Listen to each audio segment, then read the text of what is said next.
Hello and welcome to this episode of Catching the Octopus podcast. Today I'm joined by Helen von Dadelszen, founder of Present Potential and author of Courageous Action. Helen is a communication coach, vocal trainer and speaker who helps people stop waiting to feel ready and start speaking with more confidence, steadiness and authenticity. Based in Switzerland and working internationally, she supports professionals through high-stakes moments such as presentations, interviews, pitches, and leadership communication. Her work brings together voice, body, breath, and courageous action to help people reconnect with themselves and express what they really want to say. So good morning. Thank you for joining me. Thanks so much, Naomi. Great to be here. Yes, and you're overseas at the moment, like I'm in Australia. You're not here, so thank you very much for dealing with time zone differences and stuff so we could get together. Yeah, no problem. I'm closer than I usually am. I'm in New Zealand at the moment. Yeah, beautiful. Yeah. What a life just living, traveling around the world, living abroad, those sorts of things. That does take courage in itself, doesn't it?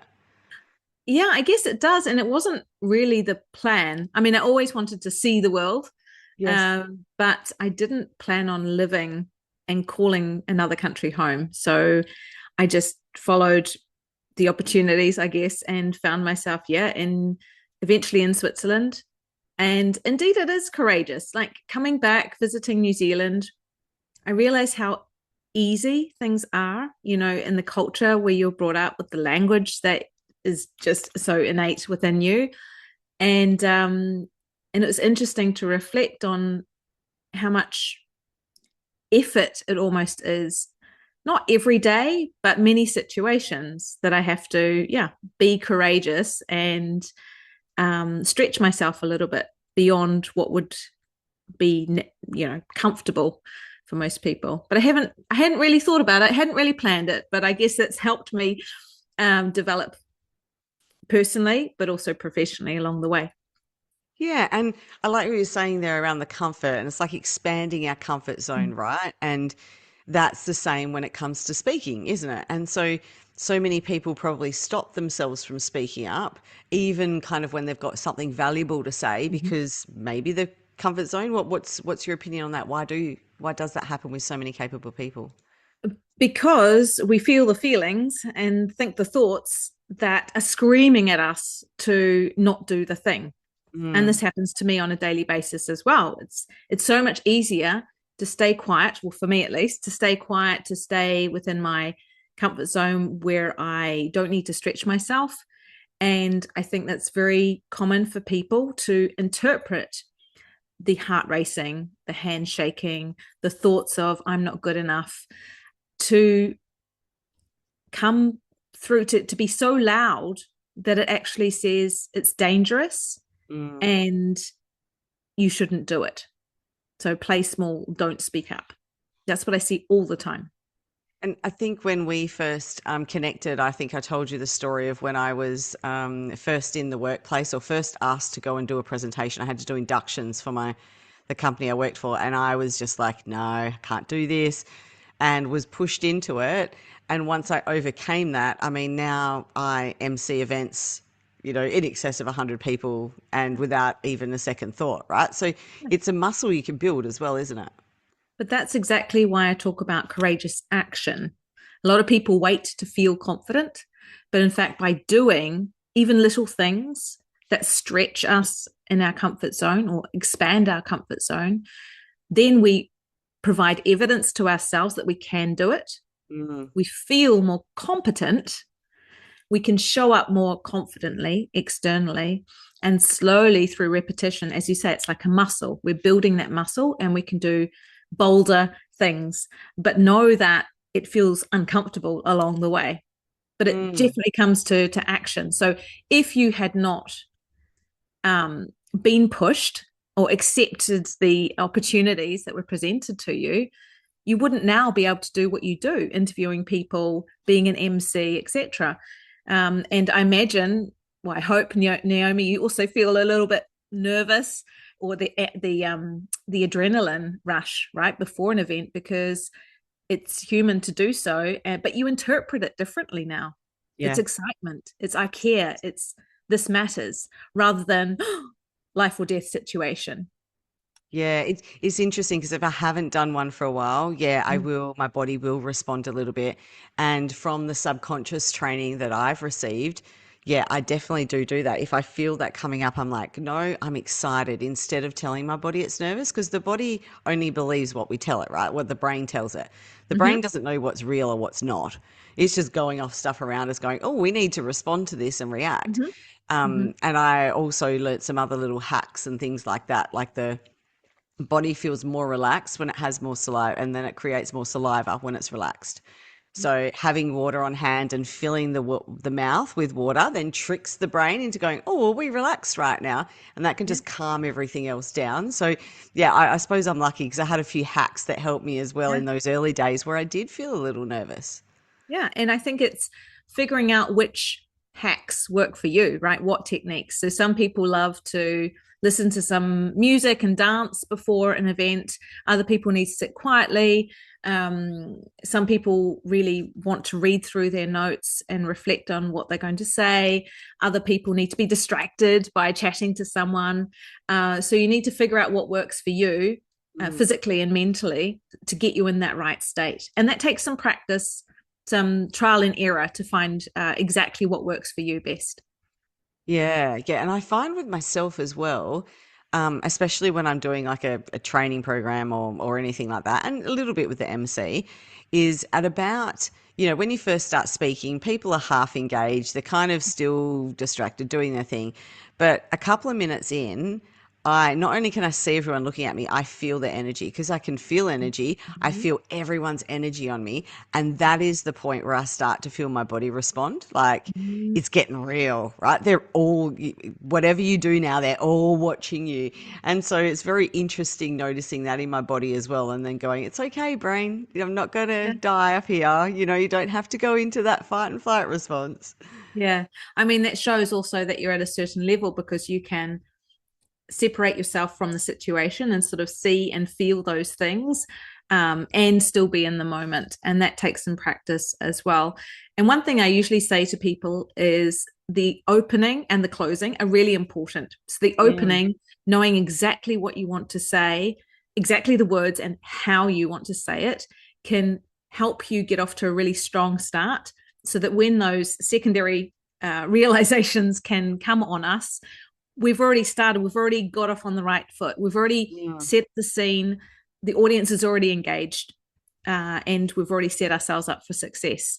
So, if you're limited on time, getting the opening few words, one or two sentences ready, that can really help you feel more secure in what you're doing and mm. able to then manage whatever's coming next.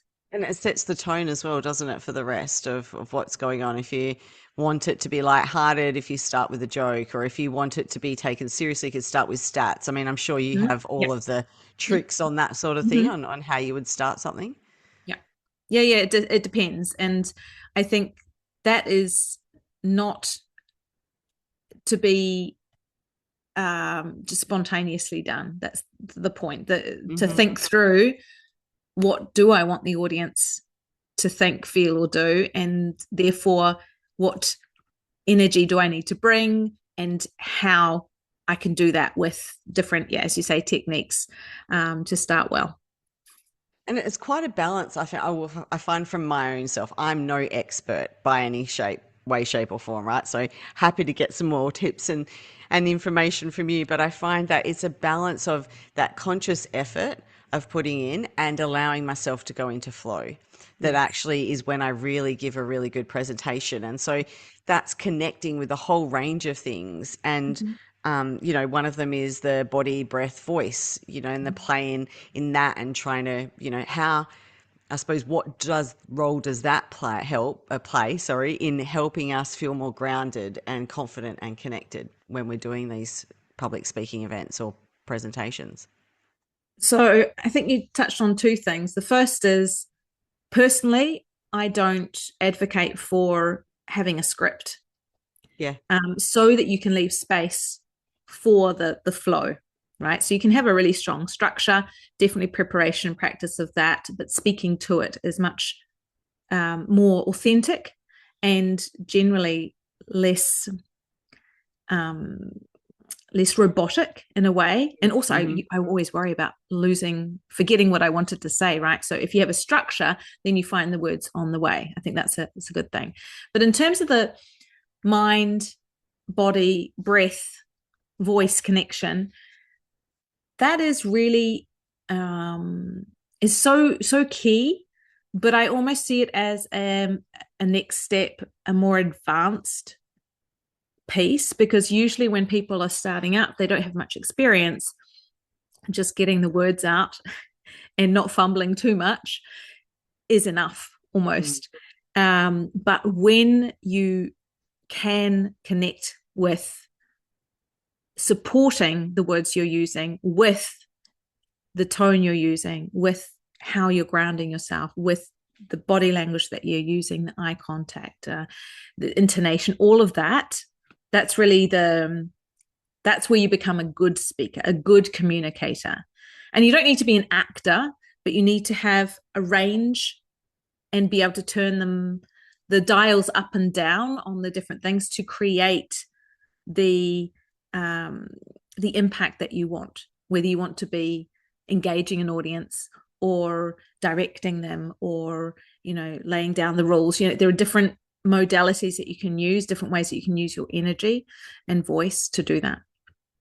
Yeah, just stepping back to what you were saying before as well about the reading. I know for myself, there's times where I have to read off a Mm-hmm. script, especially with the MC thing, if I'm introducing people like I did Mm-hmm. just earlier on. And I Mm-hmm. find my brain goes so much faster than my mouth, and it causes me so many problems. And in my early days, I think that's where a lot of my fear and nervousness would come from, is I knew that it wasn't a strength of mine. And then I got into the point where I was like, you know what, I've got my slides up there, I know my content, or if I'm emceeing, so I'll pick something out of the presenter's speech that relates to me and connects with me, and then I just ad lib a lot of it, Mm-hmm.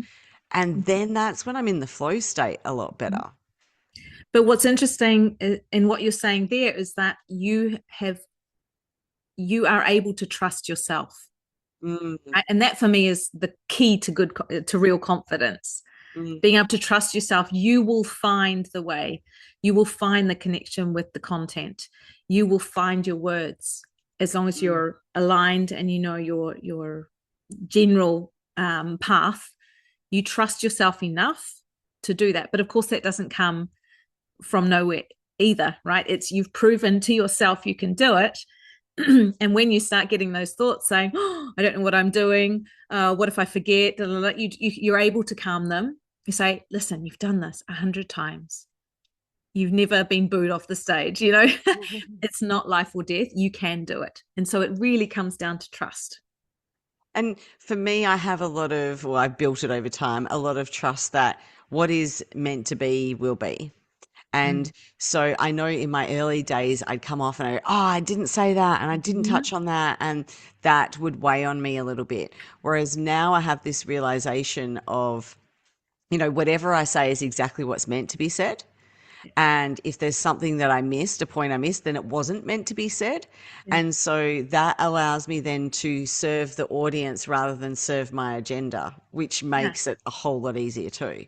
Yeah. I mean, we can get stuck in thinking about ourselves and being good or whatever, however you want to define that, rather than just trusting yourself that you will deliver and trusting the universe that, as you say, what will be will be, and it's right for that time.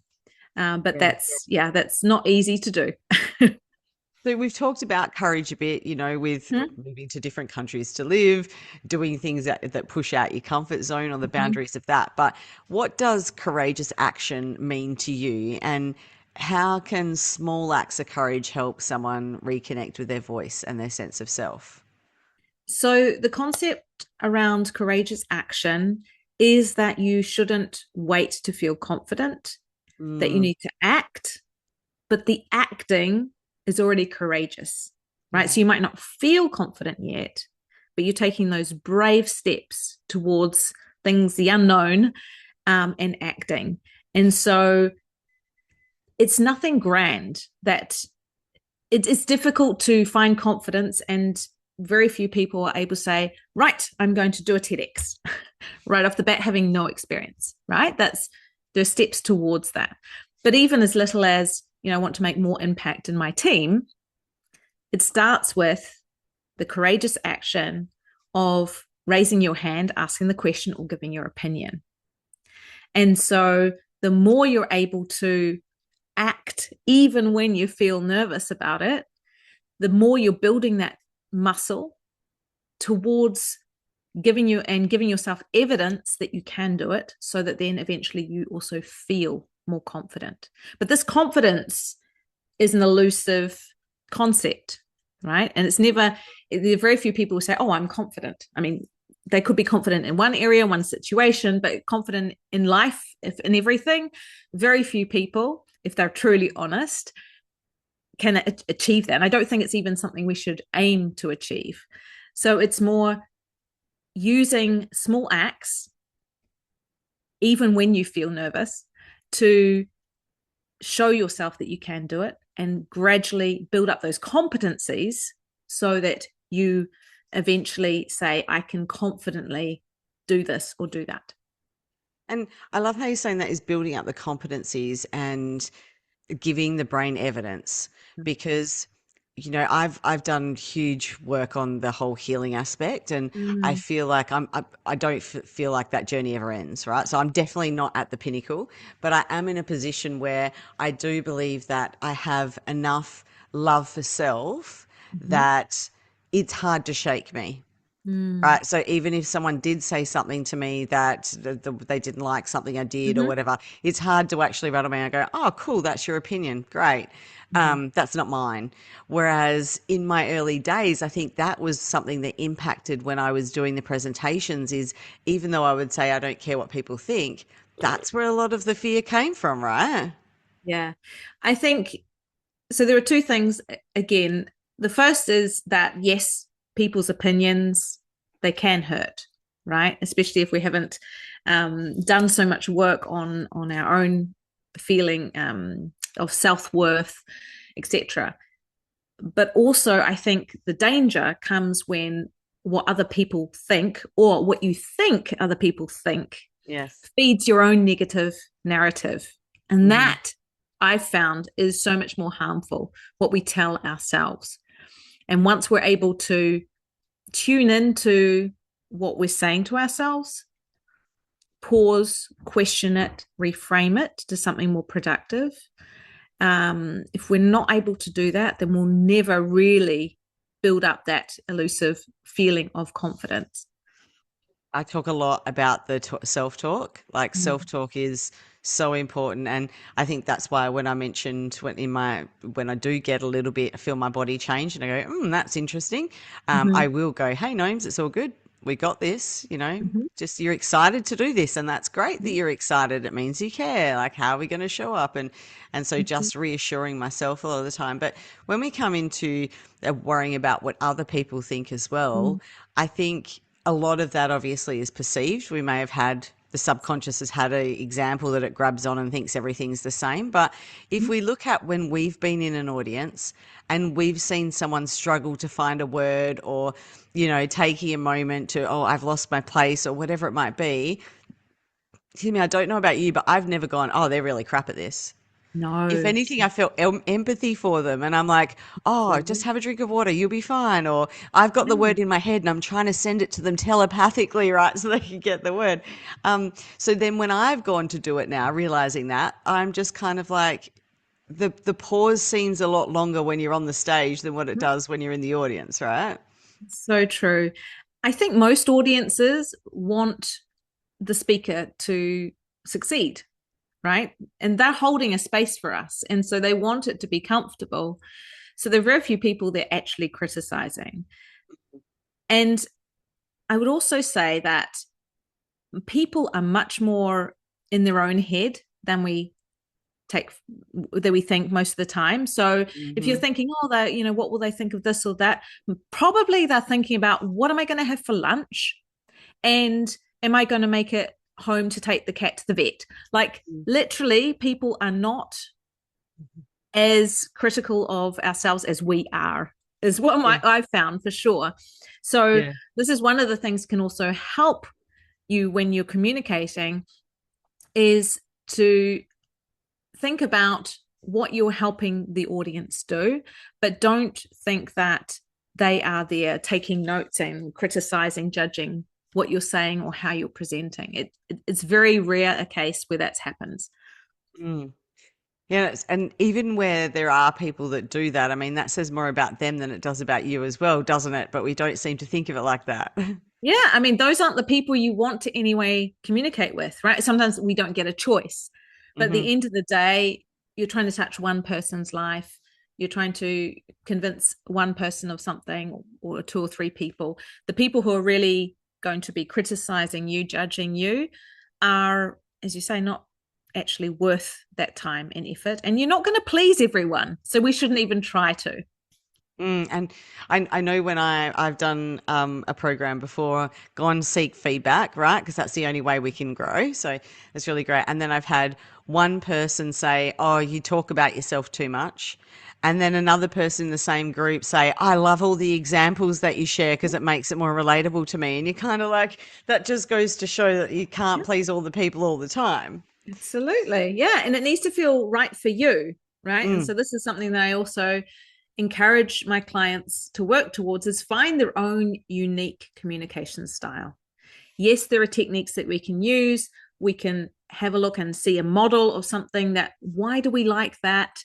Maybe we can borrow some of that, but it's really important to find your own way, because the audience also feels if there's a incongruence with who you are, or if you're putting on a performance in a way.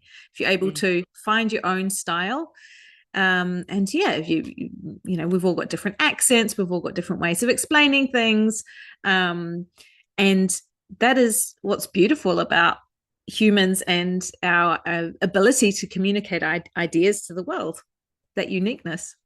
Yeah, and I love it. Like feeling the room is really important as well, isn't it? Like I know I have some very open-minded views, or very some views that need a little bit of an open mind. And I was actually delivering some training earlier this week, and there was a couple of people in the group. Like this was a corporate training event Mhm. around communication, and a couple of the people there, I started telling them, oh, sorry, back off. Started telling the whole group how I did things a bit alternative, and I did, past life sessions through hypnosis. And a couple of people had been to my public sessions that I did. I didn't recognize them at first. And one of them are like, "Oh, did you bring your crystal bowl?" And I'm like, "No, but I have bowls." She goes, "Yeah, I know." And then everyone kind of looked a little bit, and so then I was like, okay, so there's some people in the room here that already have an open mind. Mm.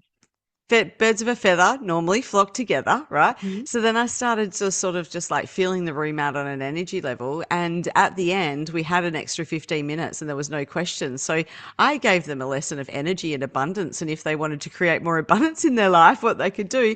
And it said, if this isn't for you, you can leave. Not one person left. Everyone was just like fully engaged listening to what I had to say. So I think that's like you said, if you can get into that body space and really connect with yourself and take out those expectations, and that allows you to feel the room and feel where to go, doesn't it?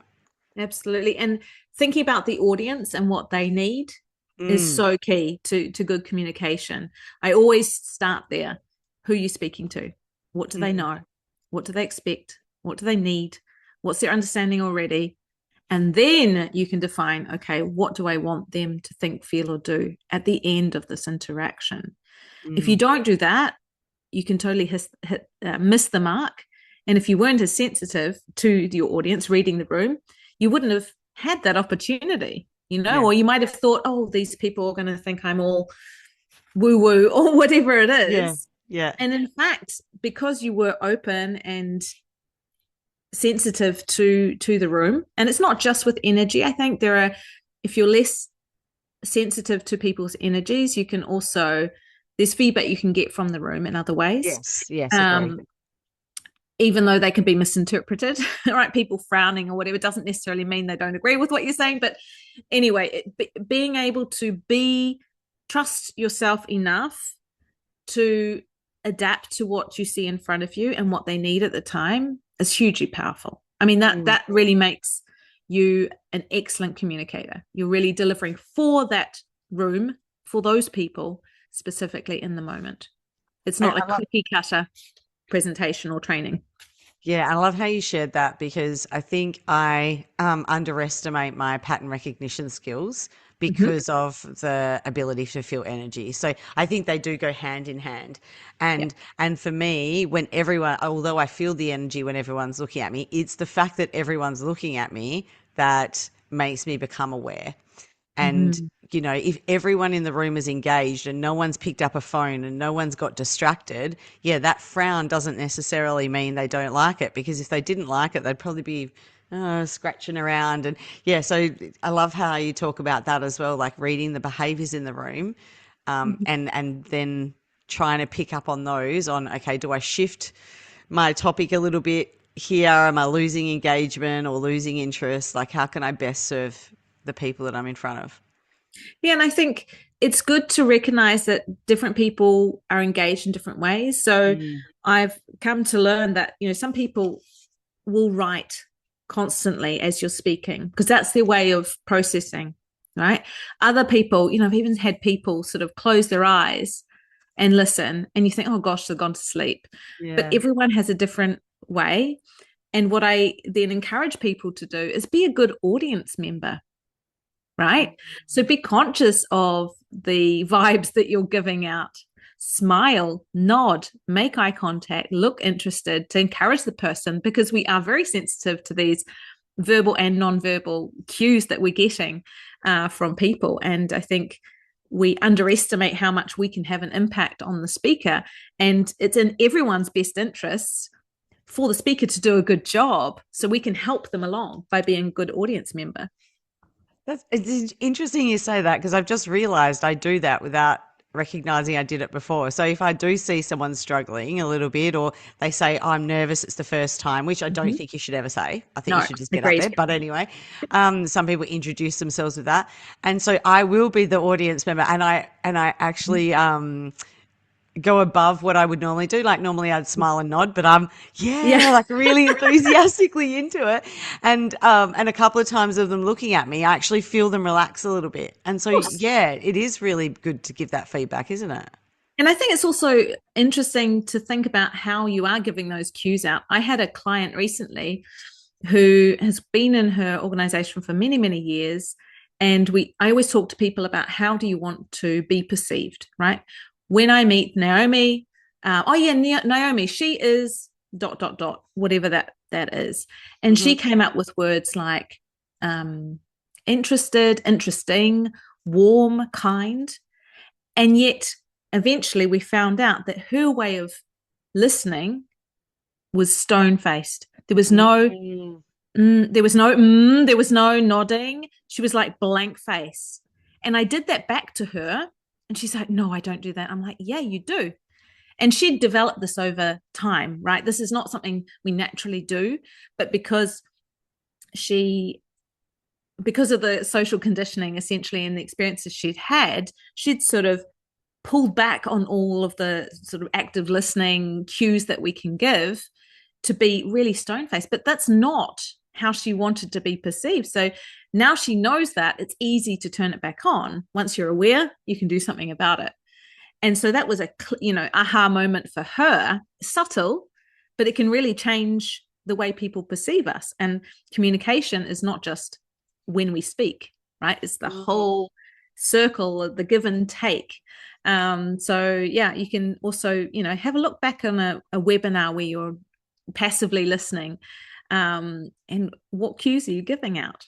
And is that aligned with how you want to be perceived and who you are truly? Yeah, yeah. And if we go even deeper, I mean, everyone's individual anyway, but Mm-hmm. looking at people that might be blessed with neurodivergence Mm-hmm. tendencies and, excuse me, maybe sit on the autism scale as well at some point on that spectrum, and their responses aren't always going to be indicative of how they're thinking and feeling, but just because that's, especially if they feel comfortable enough where they don't have to mask. Because if they Mm-hmm. don't have to mask, then they're just really just being Yeah. themselves. Whereas, yeah, and that can put you off sometimes too. Yeah, of course. But just being aware of that it's possible, and being being able to trust yourself that you're able to deliver no matter what, then you can still connect with people, no matter the cues that they're giving or not giving. Mm. So, what are some of your tips for someone that is just starting out? I mean, one would be to grab your book, obviously. That would be the number one tip. Obviously. Yeah, but what else would you suggest for someone to just kind of look at? A couple of, two or three things that they could use that could help them tomorrow. So I think the first thing is to start listening to your body and understanding how you experience nervousness or fear. Right. Hmm. So where do you feel that in your body? When you say, oh, yes, I'm nervous, how do you know? Because it's different for everyone and people don't realize that. So Mm. for me, for example, I especially feel it when I'm driving the car and something happens, and someone pulls out or something. I feel a rush of blood to my hands, Yeah, okay. right? Which is not the same as when I'm about to speak. I find my mind going a little bit haywire, so I have to calm the mind and my heart racing. But it's worth thinking about what happens for you so that when it shows up, you're not scared by it, which additionally adds to sort of the spiral. You say, there are those feelings. That means that I'm ready. That means that I'm excited. That means I'm doing something which is stretching me, which means I will grow. So that's Mm. the first thing. Figure out what it is inside you. I remember I was at a speech contest and someone said, "Oh, are you nervous?" And I'm like, well, I try not to think about whether I'm nervous or not. I think about if I'm ready. And I had a look at my hand and it Yeah. was trembling slightly. I was like, yep, that's the adrenaline. That means I'm ready to go. So figuring out that for you, for a very personal feeling, how it feels in your body, that's already a good thing. And then do it anyway. Say, Mm. oh, that's interesting. Okay, I'll do it. And I guess the best way that I can say because I don't want people to push through, but it's really to switch your body back into a productive state. And the best way for me that I've found is breathing. Mm. Control your breathing. Right. So when we're stressed, it's a shallow breath. And if we're in a controlled state, it's a deeper breath, especially a longer exhale. So there are Mm. lots of techniques out there that you can try. I personally like the physiological sigh, where you breathe in through your nose, pause, sniff up a little bit more, pause again, and then a long exhale. And with a sigh, if you're not in public, you Yeah. do that 2 or 3 times, resets your fight or flight into something more productive. Mm. And that for me works every single time.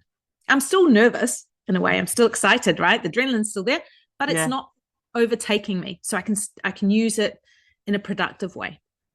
Yeah. Yeah, I love that. Thank you for sharing that. And it goes back into the brain doesn't know what's real or not. So if you can get your body into a state of doing things that the brain then goes, "Oh, we must be okay here. It must be okay to relax," then the rest of the physiological stuff will follow, right? Exactly. Absolutely. So if people wanted to have a look at your book, where can they find it? So it's on Amazon Yep. in paperback and Kindle form. It's actually in English and French and Kindle. And you can also go to my website, courageousaction.ch. CH is the end of Switzerland Oh, tag. yes, like a com.au for us in Australia kind of thing. Yeah, Yeah. exactly. Yeah. Courageousaction.ch. Otherwise, you can just follow me on LinkedIn. I'm talking about courageous action and speaking up all the time. Yeah, that's really great. And, thank you so much for coming on today and sharing this. And I've been thinking as well throughout the conversation of those little things. You talked about silence at one point. And, one of the tips I was given is make sure you have points of silence. But Mm-hmm. there's it's got to be timed right, right? You can't just stop in the middle. And I know silence creates engagement and those sorts of things, but if you're not timing it right, you can actually lose an audience in that too, can't you? I just wanted to get your opinion on that. Yes, but I think most people speak too quickly and don't pause enough. And so I would rather see ill placed silences, pauses, than none at all, to be honest, Oh, especially if okay. you're a beginner. So, what I try to get people to do is think about the pause as serving yourself and the audience. Serves yourself because you can breathe, so your voice will be nice and full. It also gives you time to figure out what you want to say next. It also stops the filler words, so, those words. And more importantly, it gives your audience time to absorb. So what you want to do is, after making a point, finish your sentence, which is already a challenge for many people, and just take a breath. It gives the audience a time to reflect, to make those connections for themselves before you move on. And you can, if you've got an awkward pause, or what you feel is an awkward pause, because the audience probably doesn't feel that, you can do things like have a glass of water and do things to make it look like it's not a long pause as well, can't you? Yeah, and I think you've already said the pause feels much longer for you with everyone's eyes on you than it does for the audience. Yeah. Is there anything else you'd love to share before we finish up? Because this has been really informative. I'm really grateful for what you have shared already.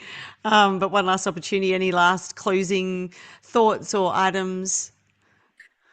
Just please don't keep silent. Your message is important, and you shouldn't wait to feel confident. You build confidence through action. So go out there and spread your message, spread your love with the world, and you'll be amazed at what comes back in return. Totally agree with that statement. What a perfect ending. Well, thank you very much for your time today on jumping on. Really appreciate it. Thank you, Naomi. Pleasure. And hopefully you got some value out of that episode, and I look forward to serving you again in our next episode.